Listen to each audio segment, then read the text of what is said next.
Morning topic we're going to discuss. We're going to look at the criteria being the eligibility and also being the suitability and the outcome of the application and the way forward.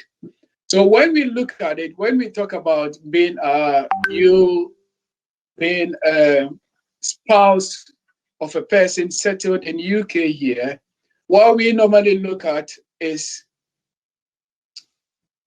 your partner who is in UK here a British citizen or someone settled under the immigration rules?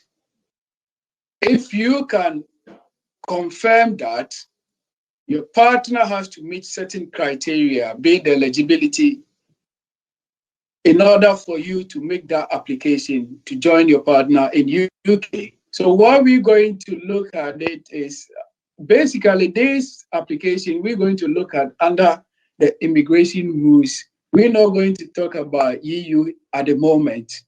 What we want others or what we want people to know is that EU rules are there, EU appendix are there, immigration rules are there, and this we are picking basically under appendix FM and appendix FMSE, being specific evidence. So what I can say is, what I can start with is, first, let's look at the eligibility criteria or eligibility requirement. When we talk about the eligibility requirement, what requirements or what do you need to prove to the Home Office caseworker for you to be entitled to a visa to join your spouse in UK here?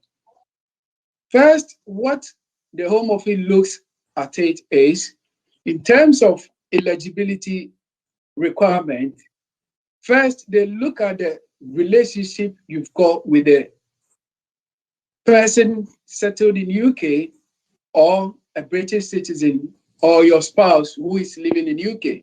So what they normally look at it is your spouse a British citizen or someone who is settled in UK in terms of the relationship? And also, they also look at it, is your spouse present and live in UK? So what they are going to talk about, or what they normally look at it, is the relationship, which shows that at least your spouse is living in UK. And also, in terms of your spousal visa application, they're going to look at, are both you and your partner over 18 in terms of the age-wise? And also, what they are going to look at it, what they are going to look at it as well is, has your partner married before or been in a relationship before? You have to declare, let them know. If yes, is it still, or has it divorced? You have to show that he or she has divorced in order to provide your decree absolute if the divorce was done in UK, or certificate of divorce if it's done in Ghana. So what we're going to look at in terms of relationship is, these are the things the Home Office are going to look at it. And the applicant must intend to show that I'm going to live with my partner permanently in UK when I receive my visa to come to UK to join my partner. So relationship requirements are some sort of, they are looking at it in such a way that, is the relationship with your partner genuine, subsisting, or is it some sort of, you guys are not into a prohibited degree of relationship? Does your culture allows you to marry from your same tribe or from your relationship with the other party? So these are the things we are going to digest and see in terms of relationship requirement. Let's talk about another requirement under the eligibility, is a financial one. I think we've been talking about financial one for almost a couple of weeks now, being a main thing the Home Office look at it to assess whether you meet the financial requirement of a spousal visa. Here, what they look at it is you have to have 18,600 being the sponsor. That's the gross. It's not the net. We should be careful. It's the gross. And in addition, if you add in a child to, as part of the application, is 3,600. That's one child, two child, it goes to 2,400 as it goes along. But you also, all these things are on the part of your partner who is settled in UK, who is going to sponsor you. We have to be careful.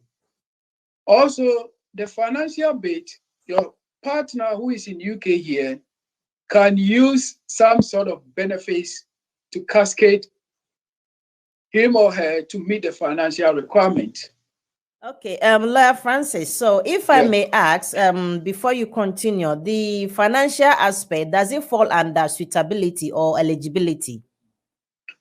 Yeah, 𝗲𝗫𝗀𝗃, it falls under eligibility. Okay, yeah. Go on. Okay, so there is a bit of echo. I don't know whether it's from my end. Everything is okay here, so I don't know about your place. Okay.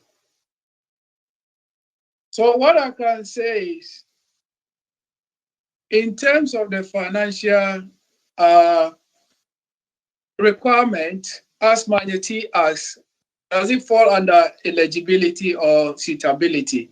It falls under eligibility. So this eligibility, as I was explaining, financial requirement, this is what you have to meet as a partner. But I made mention of benefits. Some benefits can let you not to meet the financial requirement. Thus, we call it exemption. And these benefits include some sort of, if your partner is having disability living allowance, severe disablement allowance, or also attendance allowance, carers allowance, industrial injuries, and others. So this, if you are in receipt of these benefits, you don't need to meet the 18,600. Okay. Yeah. So in terms of financial requirement, this is what you have to present. Let's talk about the English language requirement, which is one of the eligibility requirements. Here, what the Home Office is expecting from you as the applicant is, if you are not part of the speaking English countries, being US, Jamaica, and others, you have to get English level A1. Alongside the English level A1, if you have your degree from overseas degree where you had, and it was taught in English, what they are saying is you need to let this organization known as NARIC UK to assess whether it meets the UK standard of English language by sending your transcript, your certificate for them to assess. So in English language requirements, being part of the eligibility requirements, they are expecting you, either you use your degree overseas through the NARIC assessment as part of the English language requirement, or do the English language level A1. In Ghana, you can do it from the British Council. It could be Accra or Kumasi, but mostly Accra is where I've been noticed they do it. The other one being under eligibility requirements is accommodation, because they don't want you coming here to be a burden to the state. So as such, they're expecting to see your partner having accommodation in such a way that it will be conducive to accommodate you. So in all, what I've summarized or what I've talked about is the eligibility requirement. But we can switch to, because I made mention of two things, eligibility and suitability. We are now going to talk about the suitability requirement, because the suitability requirement entails some sort of how you comport yourself where you are before coming to UK. So as such, what they normally look at is your character. When you talk about suitability, it's your character. And your character may be in different diverse, in such a way that Home Office have classified them as, if some characters are in such a way that is above their threshold, they might refuse your application. So as such, they've categorized them as some characters are mandatory grounds for refusal and some are discretionary grounds for refusal. What these two differences means is that depending on the sort of criminal record or the sort of offense you've committed, that would let the Home Office decide whether your application should be refused or be given. In terms of using these two words, mandatory grounds for refusal and discretionary grounds for refusal. Because some sort of criminalities empowered the Home Office caseworker to decide that, no, your case, in your situation, we are going to refuse you on the basis of the offense you've committed. In this case, some offenses have high threshold and others have low threshold, in such a way that if it's low, they might give their discretion and say, no, we're not going to refuse you after you have declared about the offenses.